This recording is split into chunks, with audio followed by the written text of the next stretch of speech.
The Battlefield 1 winter patch is here.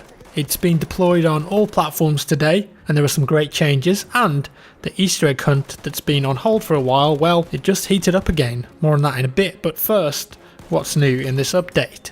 Ribbons are making a return. A regular sight in previous Battlefield games, they were notably absent from BF1 at launch, but no longer. As you're playing, you can now earn ribbons for doing various in-game actions. Get a certain amount of kills in a round, or a certain amount of headshots perhaps, reach a certain amount of kills with a horse for instance, and if you meet the requirement you'll get the ribbon flash up on your screen, and you'll also get 300 XP for your trouble. They can be earned multiple times during a round, and unlike the medal system, they don't need to be tracked separately.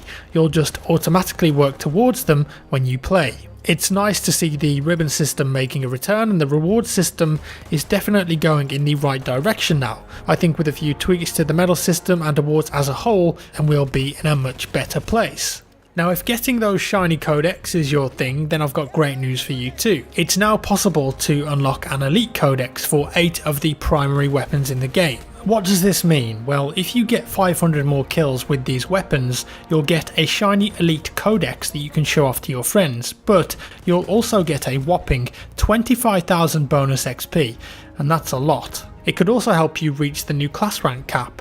That's right, you can now rank up classes a ton more than you could before. Previously, the max rank you could get to on an individual class was 10, but now it's gone skywards and you can hit up to rank 50 if you've got a lot of time on your hands. On your way to rank 50, you'll get battle packs and dog tags, and if you do manage to get rank 50, you can show it off to your enemies with some extra flair on the kill card. Moving on to the Rent a Server program.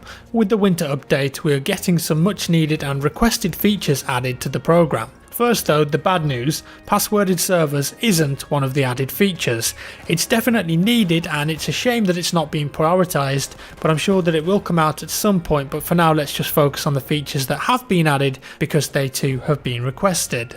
We wanted it and now we have it. We can finally kick and ban people from our own rented servers, and not only that, RSP admins will have prioritised access to their servers, both much needed features, and it does show that DICE are listening to what the community wants to a degree. As well as that, there's a brand new vote map feature. After a map has finished, players will get 2 maps to choose from between 2 randomly selected maps from the server's map rotation. It's been tested in the CTE already, and it's a nice little addition to the game. There are lots of smaller changes to the game as well that you may not notice on the surface, but they've definitely been worked on, such as improvements to the UI speed and functionality, making it a lot smoother and more reliable. Oh, and did I mention that gas is getting a nerf? Probably should have led with that really. The gas duration has been dropped from 22 seconds to 15 seconds.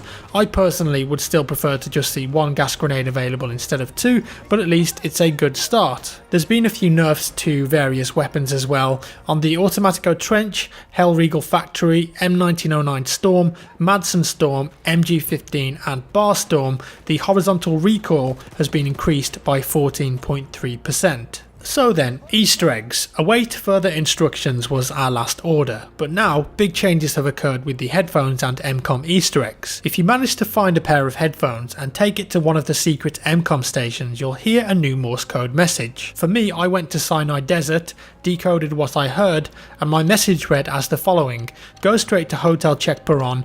Old methods compromised, must acquire new key. Will miss drop off if delay or incorrect location. Others have been sharing their findings in the Battlefield Easter egg Discord too, and it seems that everyone is getting an individual message from a pool of available options, because some people have had the same message as others. Here are some of the others that have been decoded. Go to Apremont Ritzbed, relating to Argonne Forest. Go to Pillar Outskirts Jafar, and that's got to be Sinai Desert by the ruins. Or go to Stove Turret Venetian. Go to Outpost Darrell 4, that's probably somewhere on Foul Fortress. And the messages are a bit more obvious too. One user got Go to Church Ruins Amiens, obviously that's the map Amiens. Others got Traversy Attic Peron, Hill Tower Canal, Tree Train Varennes and Coastal Fortress Adriatic. So these obviously relate to locations on certain maps. As for mine, Hotel Check Peron, Peron is a town in between Amiens and Scar, so it's more likely to be Scar at the D Flag Hotel.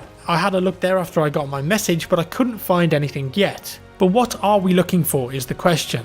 Is it just another set of headphones, or is it something else? And going by the message, if we go to the wrong location or don't get there within a specific period of time, we're going to miss the drop off, whatever it is. It looks like this Easter egg is just beginning to unravel, and it's an individual basis thing, and it's asking us to go from one map to another in a specific order to certain locations to pick something up. What is it though? Well, no one knows yet. What's interesting is that if you pick up a different pair of headphones on the same map and go to the secret MCOM, you'll still get the same message that you got before. Other users in the Discord have got the same message on multiple maps, so it looks like whichever one you get first will stick with you until you reach the next step. And that's about all so far, unfortunately, and I'm sure that more unique messages will pop up in the next few days too. But finally, the Easter egg hunt is back on and in full swing, and maybe we'll have to wait for the first DLC to release before this unfolds any further. I'll keep you guys updated with any of the findings either way. And that's all for today, folks. I hope you enjoyed this video. If you did, give me a thumbs up. If you didn't, a thumbs down. Thank you for watching, and I'll see you in the next one.